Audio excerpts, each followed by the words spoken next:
Hi everybody, welcome back. We're gonna do another book review, and this one we're gonna do Parable of the Sower by Octavia E. Butler. This is the first book of I guess a culmination of books, a series of books.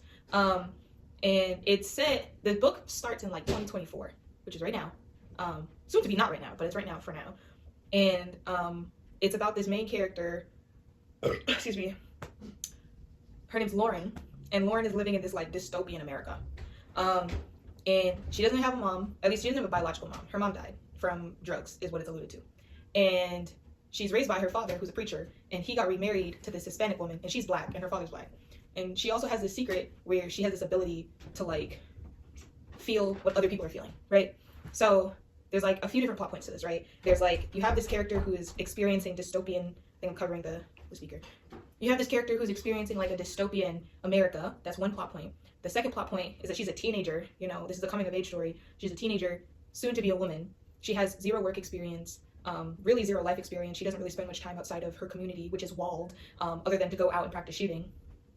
And she is a preacher's daughter. So obviously there are community expectations of what she's supposed to be like, which is weird, I never really quite understood why the expectations of your parents are the same expectations that they put on you, and sometimes even greater expectations. But anyways, yeah, so the tone of the book in the very beginning is very dark. The whole ride is just very dark. And you get a sense that the world in which they live in is if you are stricken by poverty, which is 80%, if not 100% of the country, they're all stricken by poverty. People can barely get jobs.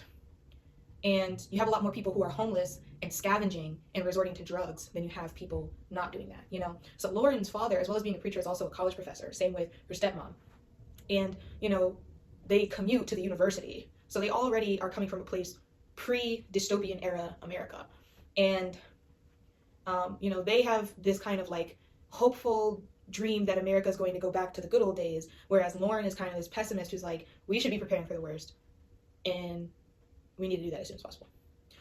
So she also, another plot point is that she has a boyfriend named Curtis, and another plot point is that she's trying to make her own Bible of sorts. She's trying to make her own holy text post-Christianity, because her father's a Christian preacher, and she's making this book called Earthseed, which is supposed to be like the Bible, but instead of having a God that's like a man or a woman or a person, you have the God that is change, and you have to accept change in your life. You got to kind of roll with the punches, is her philosophy. And God is a trickster, but also a door opener, and this and the other. So basically, to go into life having zero expectations and just seeing where life takes you, and to not feel like God is out to get you, but rather God is just throwing these different changes your way, because God is change. And yeah, I think that what Miss Butler was going for in this book was a doomsday America near future. I think that she wrote this book before the 2000s. Excuse me. I think that she wrote this book pre-2000s, and then this was like a prophetic, this is where America's headed towards. A lot of people right now especially think that America is headed towards a doomsday scenario. And a lot of people who have read this book have said that they're noticing similarities between what's going on in the book, even though it's science fiction mostly because of her hyper empathy, which is her superpower of sorts, and what's going on right now. They see a connection between, in the book, what's going on right now. Specifically people, losing faith in the establishment, specifically the government, the media, all that stuff. The world building, in my opinion, was a little hard to visualize at first, I will say, mostly because for a good portion of the beginning, I was imagining this very closed, physical, walled off community in this town 20 minutes outside of LA. And then when they said that the father was a professor who commutes via bicycle to the campus, that also kind of made me think okay, so then how big is the community really? And then I also was thinking who would be going to this university at all? And yeah, I was just kind of confused. The father, he bikes through a poverty-stricken, neighborhood and people every day, seeing naked women straggling on the street, or the people who paint their face and set fires, doing drugs and stuff. I just don't understand the functionality of how you can have a university professor and a university that's functioning in this particular world. Especially considering that it's a big point that a lot of Americans at this current point in time are illiterate. And when we say a lot, I mean the vast majority of Americans who are 20 years old or younger can't read. And so it's a very special thing that the main character Lauren can read, and that her parents are professors, because they're in the world of academia, which, you know, if you've noticed more recently, academia is like kind of getting shitted on by a lot of people outside of academia, especially on social media such as Twitter or Facebook. And inside the community wall, I couldn't really understand that dynamic. I always pictured like one of those roundabout suburbs where like the driveway is like a round circle and you have houses all around the circle, and then they just put walls where their fences used to be. I always pictured that was what the community looked like, where I saw some contradictions in the writing, so it was hard for me to picture this dystopian America in California. Then right at the middle, there's like, I mean, it's the climax, if you will. Something horrible happens and you're left feeling super sick in your stomach, right? So first the father dies, and they don't really know that the father's dead. I still don't fully believe that the father's dead. I haven't read any of the other books, but he kind of just disappears one day when he goes to work. He doesn't come back home, and he is pretty much permanently gone for the rest of the book. And you're kind of just like, well, where did he go? Why wouldn't he, you know, try to get back to his family, this, that, and the other? And then shit very quickly hits the fan. I think that specifically at the climax part, in the very middle of the book, because she spends the entire beginning of the book doing world building, all to set up for this catastrophic event that happens. The village gets burned to shit. There are little girls and women getting raped by these drug addicts who are setting their houses on fire. And this is all an after effect of their community getting robbed a couple times prior to that, you know? And so the Octavia Butler describes this very horrific scene. What you would imagine is like a byproduct of war, you know? Like people getting shot, houses being burned, women getting raped, children getting raped, and people generally resorting to brutality and violence rather than human empathy and kindness. And the descriptions, they're not so detailed that it becomes unethical to read anymore, but she does give you enough description for you to feel, you know, disgusted with what has happened to this community. A few of the characters were killed, and some of them are missing, and Lauren has this like go bag that she already had ready, which is primarily including her writings for this Bible that she wants to start, this religious community that she wants to start. And she finds out later that, you know, her brothers and her stepmom were killed by one of the survivors of her community, who herself, she grew up poor. Her mother sold her as like a child prostitute to this guy, Richard Peel, who ends up, you know, having multiple wives. He's a black man. He has multiple black wives, has many children. He offers a life of stability because it's so hard to find work, because it's so hard to survive, you know. And this woman, Zara, who's a survivor, who saw Lauren's family get killed, she also had a daughter, and her daughter got killed. She was also one of the women who was assaulted, and she herself has just a very dark backstory, and her and Lauren were very separate people within this community. You know, everybody knew each other, but they didn't really know each other on that human-to-human level. And then you have this other character, Harry, who is a white kid, and his family also got killed. And he's alone, and he's with this girl, Lauren, who was, you know, friends with his girlfriend, who had left the community before shit hit the fan, and he doesn't know her well. And so you have this trio of an unlikely group, you know, a woman who is in a polygamous marriage, a 17-year-old girl, and an 18-year-old white boy, right? 2 black women, 1 white boy. Lauren decides to dress as a man, present as a man, so that she would be, you know, less messed with, and people wouldn't be as quick to rob or hurt her, right? It took me a lot longer to read than I anticipated, but as soon as the climax had happened, I was pretty in the thick of it, you know?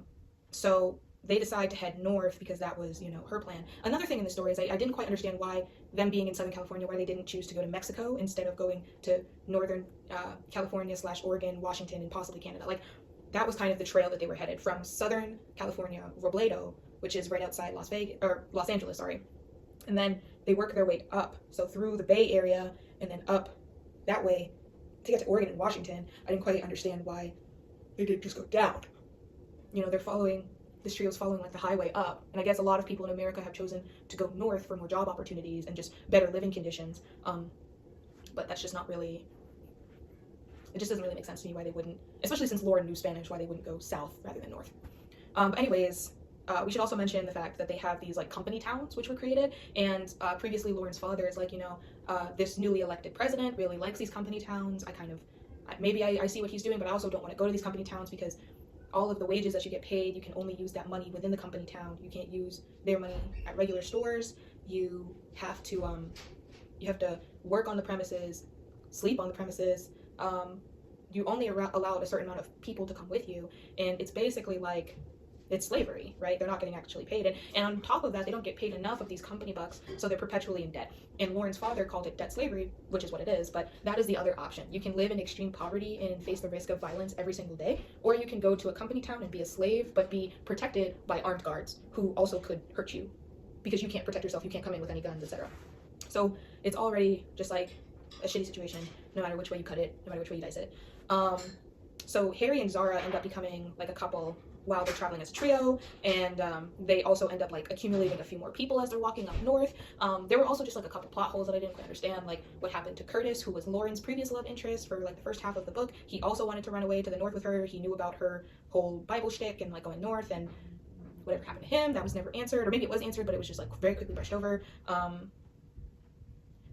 The length of time it took for them to get to each major city like Santa Barbara, Sacramento, San Francisco, etc., that the way that she had wrote about the amount of time, it felt like a trauma dump a little bit, like just horrible thing after horrible thing after horrible thing. The plot definitely gets more interesting because we find out that there are others who have this hyper empathy disorder that Lauren has, who can feel what other people feel, and they actually find out that the company towns, the people that run them, they want to hire people with hyper empathy and bring them with kids that have hyper empathy because they use that as a means to control them. If they can hurt somebody or threaten violence on somebody, the people with hyper empathy are more likely to be subdued and to be obeying whatever, you know, the manager of the company or the head of the company wants. So they see these people with hyper empathy as a tool for their labor, for more efficient labor, which is it's awful. She ends up, you know, meeting this other guy who it was very hard for me to gauge his age based off of the descriptions up until like the very end where it was pretty much disclosed. You know, she also happens upon this attractive older man. It's, you know, insinuated that he's a middle-aged man, so older than 40 but younger than, you know, 70, and he, you know, discloses that he was a doctor. He kind of joins their group based off of just the general temperament of the group and their willingness to help strangers, which is uncommon in their world right now. And they end up forming him. His name is Bankole, and Lauren, they end up, you know, getting together romantically. And I always thought that this was a very weird plot point because she is a newly 18-year-old girl. I think her birthday had passed at some point in the book, but she is a newly 18-year-old girl, really. When I was 18, I felt like a kid.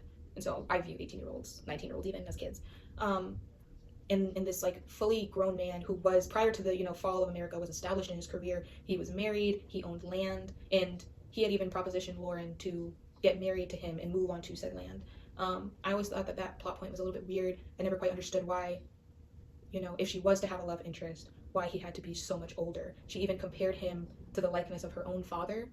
And I do understand how, you know, given the grief that she went through, losing her father in a way that was very like, it was a non-zero possibility that he was alive, and him just like disappearing like that, her feeling a gap in the place that her father had held, and also losing her family and being in this very vulnerable space. She also is kind of like the third wheel to the two people that she's known the longest out of the whole group.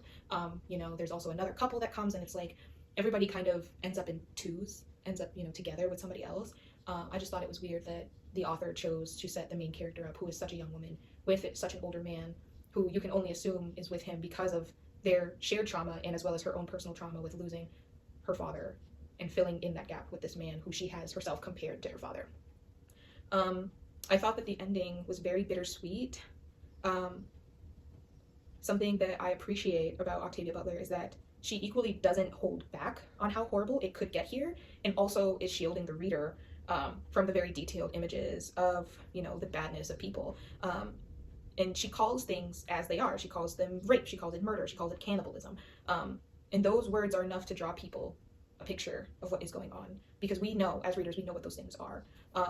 And I liked her writing a lot in the second half of the book, a lot more than the first half of the book. I think that she really carried the story better. I still kind of wish some parts were shortened and, you know, some of that world building was kind of solidified a little bit better throughout the book. But overall, I did like the writing style of the second half of the book and how it picked up pace. You know, it was engaging, and I was interested in what happened with the characters. I know there's a sequel, but I think personally I'm going to stop here. You know, this has been a few weeks since reading the book. I've had some time to reflect. I've already written down all of my initial thoughts, and after some reflection, my final thoughts with the book, I would give it a 3.8 out of 5, almost a 4, but not quite a 4. I think that some parts, again, could have been a little bit shorter. I think that there were some plot points that should have been amended and changed. For my own comfortability, truthfully, like, I'm gonna keep it buck. I just don't like the idea of an 18-year-old and a 50-something-year-old, you know, being intimate and building a life together. I think that that's weird. And I don't feel weird about saying that it's weird, you know, because we all know that it's weird. And I would like to say that she did a pretty decent job at developing like the psychology of the main character. I do wish though that she developed a little bit more these other characters that come into play. She did a very good job describing basically who these people are fundamentally when it comes to Lauren, Harry, and Zara. But when you get to these other characters, like the small family with the baby, it's Travis and Natividad and their baby, I think Dominic, and then you also get the two sisters, which that plot point I really wish that she went into a little bit more, like told their story a little bit more. She gave us a little bit more when it came to Bankole and like having him literally tell Lauren his life story. But yeah, I really wish that there was a little bit more about the sisters, a little bit more about the family, just giving them a little bit more depth because, you know, the family, you have the father who is literate, but the mother who is illiterate. It's an interracial couple, which Lauren also makes a point to mention that that is a very taboo thing in this particular America. And that Natividad was working for this guy and he was, you know, being sexually forward with her. And in order for, you know, Travis not to hurt him, they had to leave and go north. And seeing a lot of like parallels with slavery and the fact that like Travis learned to read via, you know, his mom, but also had access to books via her boss, but her boss, one of her bosses at least, didn't want her to touch the books or read the books, but the wife of the boss allowed it to happen. We have seen that narrative in slavery before, or in stories about slavery, and I just wish that there was a little bit more on their character. I feel like they also, I forget what his name is, but his last name is Mora, and he has a daughter, and they're both empaths. And there's also this Blasian woman who has a daughter, and they're both empaths, and they get together, and their daughters really like each other. There wasn't enough time in the book to get into all of these characters' lives and feelings and beliefs, just because of how the very beginning was super slow, and the very end was super fast. Part of me is like, maybe there should have been less characters. It did feel a little bit crowded. And, you know, I do kind of wish that she had, you know, taken more time with some of these outside characters. I'm sure that they become a lot more important in the following books, but in this book I really was interested and I was invested in the characters, but there just wasn't enough information about them to keep me going. But yeah, as I said, overall I would give it a 3.8 out of 5. Personally, I don't think I would read it again just because it does cover some very heavy topics, and you know, you don't always want to read heavy thing after heavy thing. Would I read the sequel? Honestly, no. I feel satisfied with the ending of this book. You know, she left it off in a place that it could go in a bunch of different ways. This now big group of people decide to create this homestead on the plot of land that Bankole owns, and it's kind of just up in the air whether or not it will be successful. And I like ending it there. I don't really think of it as a cliffhanger because there already is, you know, so many sources of uncertainty in this particular dystopian America. And, you know, I like that. I like that part remains consistent, where we don't really know what's going to happen, but that's just part of the story. So yeah, I like where it left off, and I would keep the ending as it is. So that is all I have, and I was suggested to wear a microphone.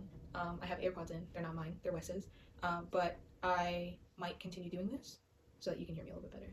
You don't hear all of the surrounding stuff. Cool.